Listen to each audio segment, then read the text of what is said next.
Hey everybody, I'm coming to you today with another top 10 video. Today I'm going to be giving you my top 10 once again for the week 6 of college football 2024.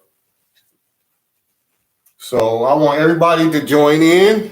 This is going to be fun discussion on the top 10.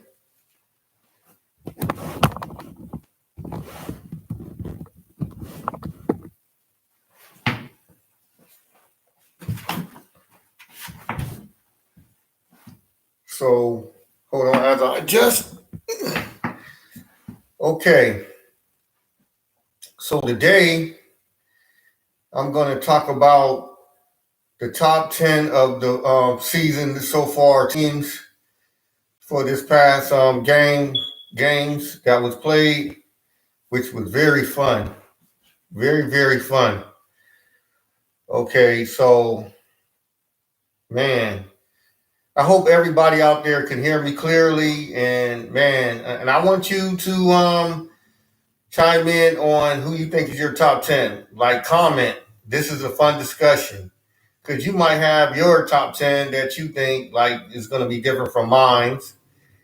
And I know everybody out there is excited. This was a fun Saturday this weekend. Very, very good games. Man, someone went down to the wire. I had a good time. It was very, very fun. So I'm going to start off with, before I reveal my top 10, I'm going to say it was a few games that stood out this weekend. So the first game, I'm gonna go to the Alabama Georgia game next. But this game right here in the Big Ten was a fun game to watch too. Although like it was decided maybe in the probably the mid third quarter was probably decided, which was the Penn State Illinois game. So everybody know. Quick story: last week Illinois went on the road to Nebraska and beat a very good Nebraska team with a very talented freshman quarterback in Dylan Raiola with a pretty good defense, pretty good team. So Illinois showed that they can go on the road and really, put together a good team for all four quarters, and they came out with the victory. So this week, Illinois was on the road again. This time in Happy Valley, in like a semi whiteout game against the Nittany Lions. So Penn State at home, they was like wanting to come in this game and set a pace and set a tone for the rest of the season in the Big Ten. So I feel that man, this was a very, very good like Big Ten type challenge game, like low scoring, pass popping, like rushing in the trenches type game. And every down and then throw a little bit of rollout, a little bit of pop plays. But overall, the defenses on both sides is good. And I just got to say that even though Illinois lost the game, they is still a very, very good team offensively and defensively, especially defensively. Their coaching staff and their coaches, man, Brett Bielema, man, he got that team playing really, really good football on both sides of the ball. I could just say that they got a few talented players on Illinois. Man, if they just had a few like elite, just like one elite like wide receiver, the quarterback plays good within the system, at Illinois. But maybe if they had like a really, really good like elite or close to elite running back to complement like and had a elite like wide receiver, they might can make some noise in the Big Ten, but this year they got decent to good, special players on the outside and receiver and running back to make them real respectable on both sides of the ball. But this game was a good game, but I just feel like Penn State was ready for them. They seen what they did last week against Nebraska, so they was ready. They came in there sharp and they came in there ready for Illinois. So I just wanted to touch on that game. A very good game in the Big Ten. Low scoring, like I said before, really, really in the trenches, really physical type game. So we're going to move on. Another game that was kind of entertaining was Colorado going to Orlando, Florida, to play UCF. That was a really good game too. But Colorado really like showed their offensive skills, and they played a little bit of good defense. They protected Shedeur Sanders, aboard this game. So I feel Colorado, man, is getting better and better on both sides of the ball. They're going to be a force in the Big 12. They're a sleeper team in the Big 12 because going into the season, everybody just penciled in Utah and Kansas State and Oklahoma State to be the standard bearers for the Big 12. And then they just, they did not really include Colorado because of what Colorado, did last season. But I'm going to tell everybody, look out for Colorado Buffaloes. They could be a surprise team that surprised everybody and make it to the Big 12 championship game and possibly make it to the playoffs. I don't know, but I'm just saying, you never know. A few games, they can just, get in there because they only lost one game to Nebraska, so you never know. They can surprise everybody, shock everybody, and be one of the teams that make it to the 12-team college football playoff. Because keep in mind, only thing they have to do is get to the Big 12 championship, win that, and they got an automatic bid in. So once again, keep an eye on Colorado because they could be a surprise team in the Big 12. Played a pretty good game, 2 games in a row. Nobody really paying attention, but I am. So keep on look out for Colorado. Okay, so another game that was pretty decent before I get to the biggest game of the night, Saturday, was, I say, USC versus Wisconsin. Very intriguing game because this was the first time, the second game that USC played against a Big Ten team, which now is part of the Big Ten. They new to the Big Ten for the first time ever. And this was the first time they played at the Coliseum against Wisconsin Badgers.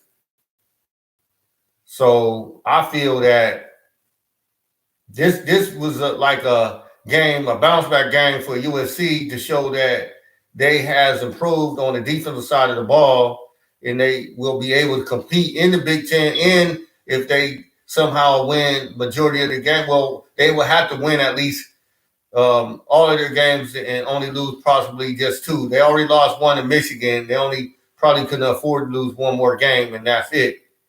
But somehow, if they manage to just only lose 1 more game, or they can go undefeated, you got to look out for USC too.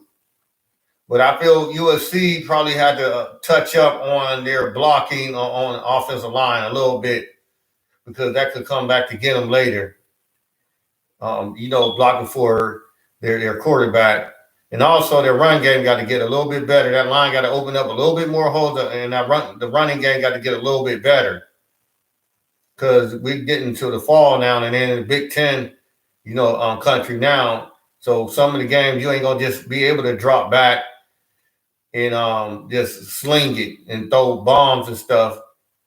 You're gonna have to know how to pound it out a little bit in the trenches and run the ball a little bit and throw intermediate passes and quarterback run plays, RPOs. So USC is gonna have to probably touch up their offensive game and change it up a little bit because they're in the Big Ten now. They're going to have to change it up. They're not going to be able to just air it out every week because it could be a game where they go inside the Big Ten where it's really snowing, slippery on the football field, and the visibility might not be there for their receivers and for their quarterback to throw it that much, so they might have to use the running game. I'm just saying. So all the Pac-12 teams that used to all that good sunny weather or good weather that are able to sling it, This is what everybody been saying. So far, they think everything's sweet, but I'm telling you, they might have to run into a team that talent-wise, they might be in the on the outside a little bit better and can sling it. But when you get in an all rainy game or a game that is real like slick and snowy, mixed with rain, drizzly in the Big Ten and some of these places, you know, you might have to be able to bring your run game. So I'm just saying, they might have to plan the game to where they might have to be physical in the trenches and run the ball. So right now, I don't know if USC can do that. Even Oregon too, to a certain degree. Could they be able to do that? UCLA and Washington. So we're going to see. It's going to be very interesting. Something to watch in the future because the weather is starting to be fall coming and the weather's starting to change now. It's starting to get cooler and it's starting to be like a lot of rain going to be coming. And sometimes, you know, late October or early November, mid-November is going to start snowing in the Midwest. So we'll see.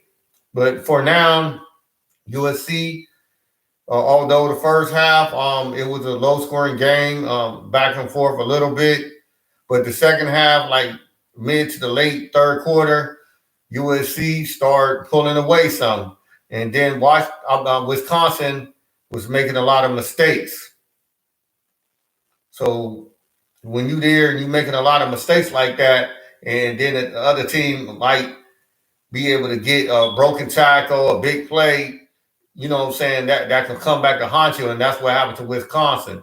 But Wisconsin played a pretty good defense for at least a quarter and a half, I could say. You know, so it's promising for Wisconsin, but I just think that USC's overall offense is very, very talented, skilled at the skill positions, and they're able to sling it a little bit. And plus, with the mistakes of Wisconsin and penalties, that's what got Wisconsin in this game. But for the first match between these two teams in a while, this was a good matchup. But USC just had more, you know what I'm saying, talent and more in the tank than Wisconsin this time around.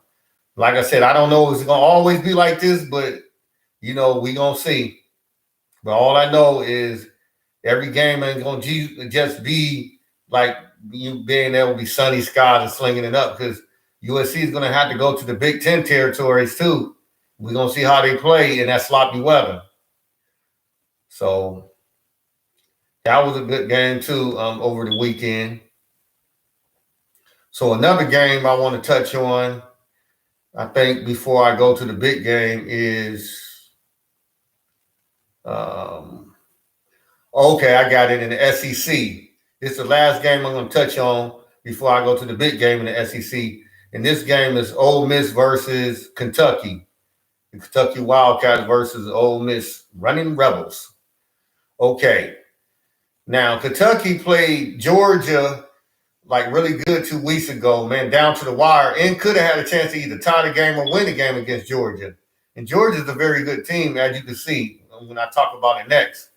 So for Kentucky to go down to the wire with Georgia, and then this week go on the road to down to Mississippi to Ole Miss with all their crowd, and everybody was just hyping up Ole Miss offense like they can just score at will on any defense, any team. So they found out that styles do make the difference in these games.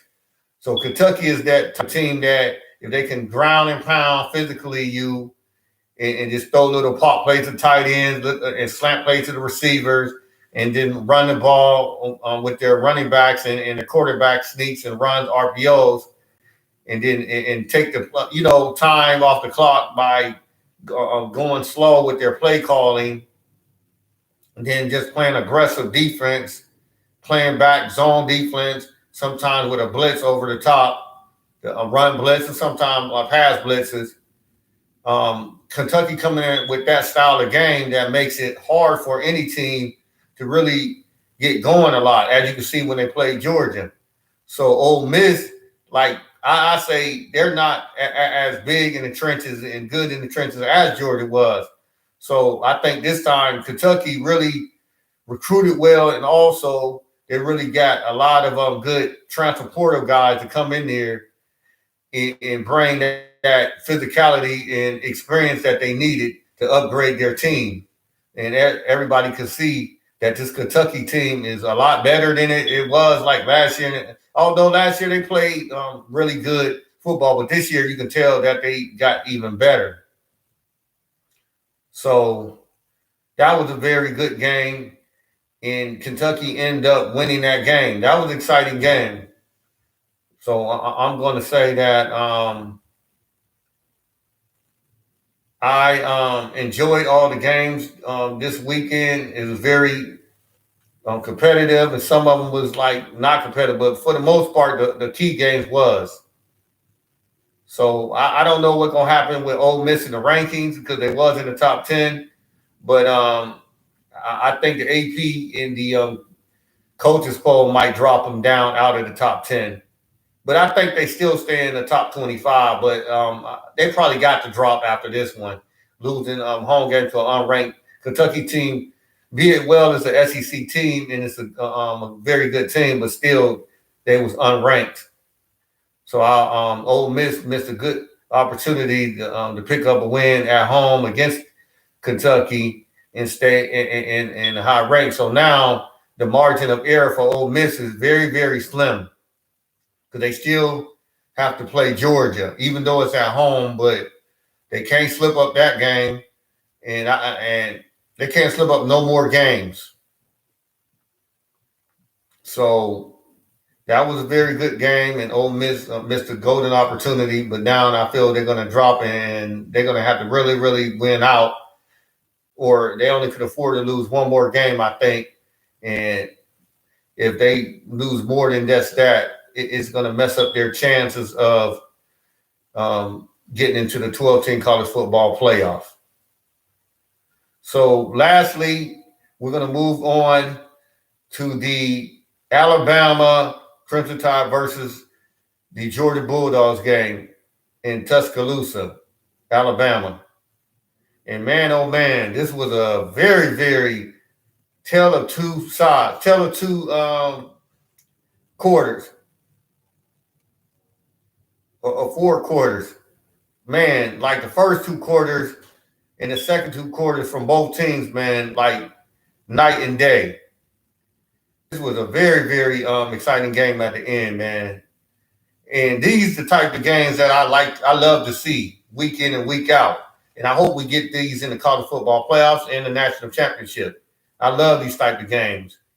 Like, I don't like blowouts. That's boring because you know who's going to win, and then you just sitting around like, man, what's next? Especially if it's like a playoff game, and especially the national championship. So these games like this, I love it because you don't know basically who's going to win to the end, and it's two like Titan-type teams, very, very, very elite teams going at it against each other. So breaking down this game, the first half, Alabama, man, they went out like sling. They went out fast and went up 28-0 over Georgia. That was, man, like Jalen Milroe, man, their quarterback, man, dual threat. He's very, very talented, like especially with his foot. But now he's getting better vision and throwing pop passes, and you know he's very, very good at the deep balls, especially on the rollouts. But now he's starting to get them pop passes. He's getting better and better, so he's going to get even more dangerous as the season goes on for Alabama. And then that talented freshman receiver, man, Williams, man, y'all got to be out on the lookout, all these teams for him. Very, very talented freshman quarterback. Wide receiver, only 17 years old, not even 18 yet. So they got a talented team, offensively explosive. At any given time, they can just score one from like the 10-yard line, the 5, and pop a 90-yard touchdown running or passing deep balls. Very dangerous team offensively for the Alabama Crimson Tide. in Georgia, I don't know. They came in the first half like almost like they were sleepwalking. And they went into Alabama Stadium, all the crowd, all like really hyped up and man, excited about this game. The first quarter and second quarter, they really was in this game. The fans, the defense, the offense, everything of Alabama, play calling, they was on it. They came out fast, and they was on Georgia. But like I said, that was the tale of it was the tale of two halves. That was the first half. Alabama dominated the first half over Georgia. And then the second half, I don't know what happened to Alabama because it seemed like they took off like the brakes. I mean, they put on the brakes and they took off the gas because they was pushing down on the gas the first half. And the second half, they pressed down a little bit and slowed down on the brakes on their aggressiveness on the defense and offensive side. So the second half, they played more conservative and more like a prevent type game. So, man, like the second half, they was taking a little bit of time off the clock. It just seemed like Alabama, for some reason, just tried to run the clock down some in the second half instead of being aggressive like the first half and just like run it with Milroe and just take some shots and even pop shots and roll out pop shots. It seemed like they just ran him a little bit, not with pop plays with him, but just to try to move the chains a little bit and run out some of that clock. So that's what it seems like to me. It just seemed like Alabama, the second half, was just playing not to lose, playing to keep a hold of that big lead that they had. And I think you can't play football continuously like that. I feel that if you get a lead of that magnitude, you have to just keep going a little bit. I don't say just keep going and make a mistake or whatever, but you got to keep aggressive. You can't let up. And that's what Alabama did the second half, and Georgia just kept clawing their way back in, kept moving the chains, getting some big plays themselves, turnover big plays, scoring, and then they played so well to where they got the lead. And late in the game, although it was just for a short time period, but they got the lead. And they almost won the game, coming down from 28 points down to Alabama and almost coming back and winning the game. And what a story that would have been. But nevertheless, at the end of the game, when it was almost when Georgia took the lead, Alabama came right back. 18 seconds, man. Well, like I said before, with that talented wide receiver and threw that bomb play, and he caught that play and ran it and scored. That was the ball game, ladies and gentlemen. And Georgia had one last chance, and Alabama intercepted that ball and stopped their chances of a comeback. So, man, that was a very, very exciting game. I wish, like I said, more games be like that game. Very, very intriguing. So, like I said about Ole Miss, Georgia, even though like everybody think because what Georgia did in the past, well, this is 2024. This is not in the past. So this year, Georgia it still has a margin of error just like any other team, just like Ole Miss or any other team in the SEC. Georgia goes on the road to Texas in a few weeks, and then they got a host game against Tennessee, which is a very, very high-powered, talented team, especially on the offense, and their defense is even improved. So they got two battles that, man, I say I don't know if Georgia will be able to go on the road and beat Texas. I don't know. I'm going to make a prediction on that game, so y'all stay tuned for that. Be on the lookout for the prediction of the Georgia-Texas game. Also, I'm going to make a prediction on the Georgia-Tennessee game. So all I can say is the margin of error is getting slimmer and slimmer for these teams that lost this weekend. That includes Georgia.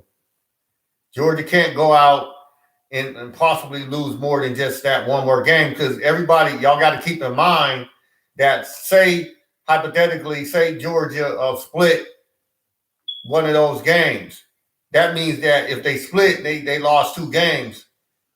I don't think that three-loss team, even in the SEC, is going to get into the 12-team college football playoff. I don't know. This would be unprecedented, but you don't want to take that chance with the committee. You really don't want to take that chance. So I think that they have to win if they can both of the games, because if they split, they're going to have to hope that they get to the SEC championship and win that. So, man, this is going to get interesting. That because I feel whoever lost this game is going to have more of an uphill battle. So we'll see. So with that being said, I'm going to give you my top 10, who I thought was my top 10 this week. So like I say, every week, my top 10 change every week according to how I feel these teams played on the field. I don't have no bias, in none of these teams. Even if I like a certain team over other, I'm a fan to a certain team, I don't care. If that team is not bringing it 100% for me, I feel, and I don't feel that they in a matchup with matchup because of how they played on the field that week.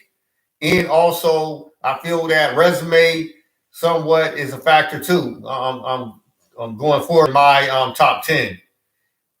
You have to start, if you playing these type of teams, that's both of them got talent on each side of the ball, and they both like evenly matched teams. You're going to get an extra credit for me. So, like I said, my top 10 fluctuates week to week according to how they played, who they played, and when they played, and where they played at. So, with that being said, ladies and gentlemen, here is my top 10. I'm about to show it to you right now. Here you go, ladies and gentlemen. This is my top 10. I'll put it forward so y'all can see. Last week to this week and all the weeks changes. That's my top 10 from 1 to 10. Like I said, each week, this top 10 changes. So this is my top 10 for this week, ladies and gentlemen. Next week, it can be a different top 10.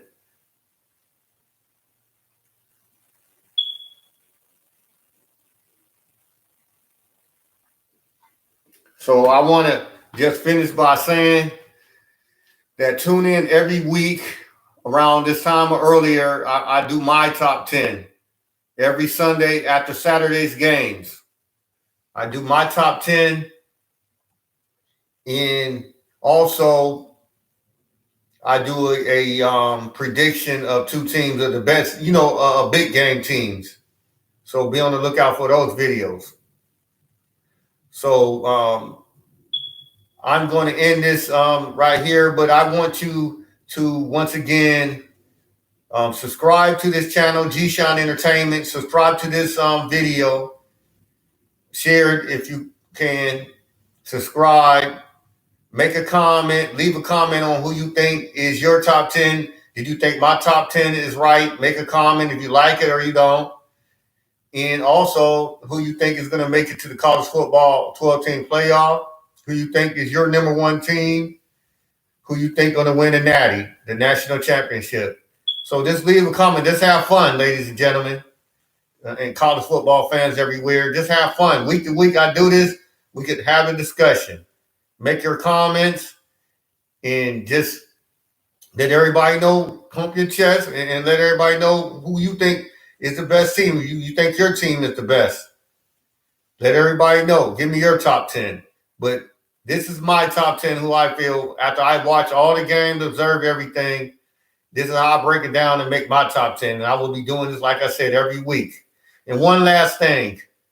If you can, could you give a donation At the bottom of this video on the right hand side, it's a thanks column for this video. In that thanks column, if you can donate $2, $5, $10, $50, whatever is in your budget, whatever you can donate, I would appreciate it. I need any donation that you can to keep this channel growing and getting stronger, because I love doing this content and I love college football. So, ladies and gentlemen, I thank you. And once again, I will be doing these videos top 10 every week, and also be on the lookout for my prediction videos of the biggest games of the week. So a few of the biggest games of the week. So with that being said, everybody out there, have a good day. Talk to you next week.